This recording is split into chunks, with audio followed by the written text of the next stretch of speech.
And we are a little bit like the bread. We have basic ingredients, like bones and muscles and brains and tissues and organs and all that important stuff, right? But you add to it a vast variety of experiences that we each have, from when we were babies, time spent in school or at work or in the woods or times with friends, things that are memories we enjoy and things that are memories that are painful. All of these get mixed like different ingredients in different amounts at different times in different orders, and then some magic happens. And yes, it usually involves a little metaphorical fire and heat. Like the bread, this is the way we are made. We are made by the way that we take in these experiences, by the way we live and interact with the people around us, and also how we become ourselves. Through some magic of interaction, the alchemy of living, just as the flour and egg and all of those things become bread, our experiences shape us into being us, for which we give thanks. There's a bit in the story about how one beggar thanked God and the other beggar thanked the queen, and it may seem like the story is telling us that the one who thanked God is better. But that's not what the story is about. The story is about the queen and the queen's realization.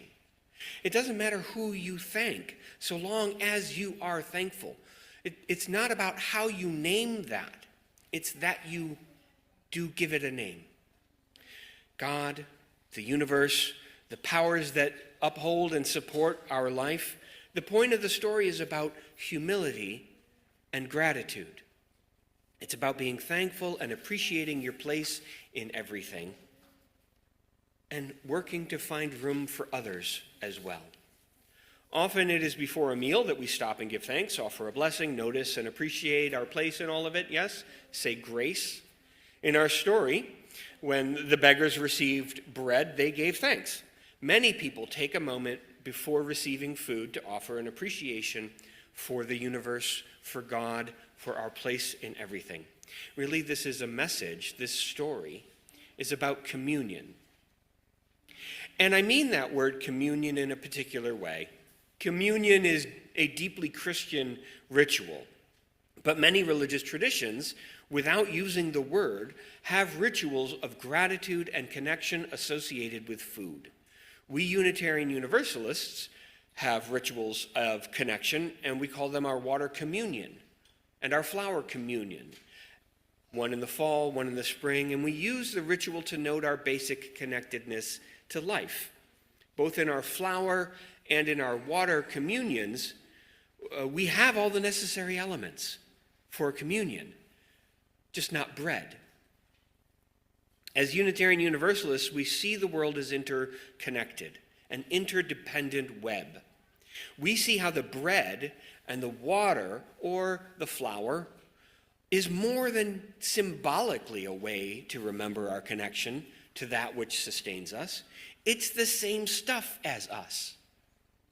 We are interconnected and all part of that alchemy of living.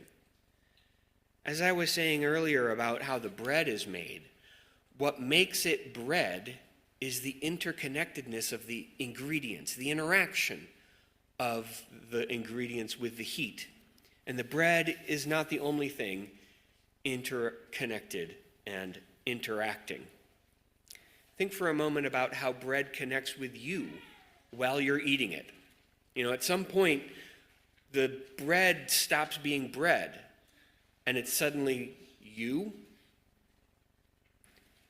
Is it when the bread is in your mouth that it becomes you? Is it when it's digested and broken down and absorbed into your bloodstream? Is it then? Or that it's no longer not you and definitely now part of you? At some point, you and the bread become connected, and it's not possible to tease out not you from that bread anymore. People talk about communing with nature to describe an intentional way of walking in the woods, to commune, to have communion with the woods, a way of experiencing the overlap of you and not you, But really, when are you not communing in some way with the universe? Where does the universe stop and you begin? Communion is a powerful ritual reminding us that some boundaries defining the self are traversed on a regular basis, and perhaps we can be mindful and intentional about what we bring into ourselves and send back out of ourselves, about the ingredients that we are including in that alchemy of our living and the living of those with us on our journey. Before I turn it over, I heard my oven ding.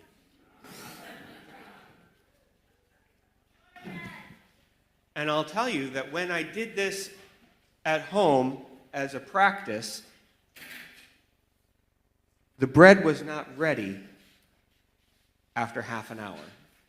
So I'm putting it on for another 10 minutes because it's a toaster oven rather than a real oven. At home, if you get that box mix, it says half an hour.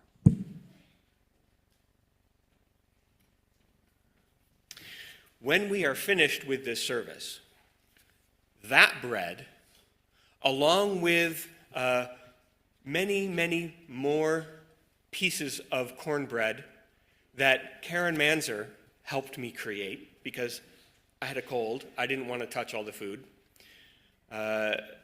will be available to you in the social hour. And I invite you to take that opportunity to have some of that cornbread, perhaps even as part of an intentional receiving of that cornbread. Take a moment of gratitude as you receive a piece of that cornbread, and how does it fit into your living and your being and the interconnectedness and the glory of the universe and of God and of yourself and of your neighbor and all that is and ever shall be. In a world without end, may it be so.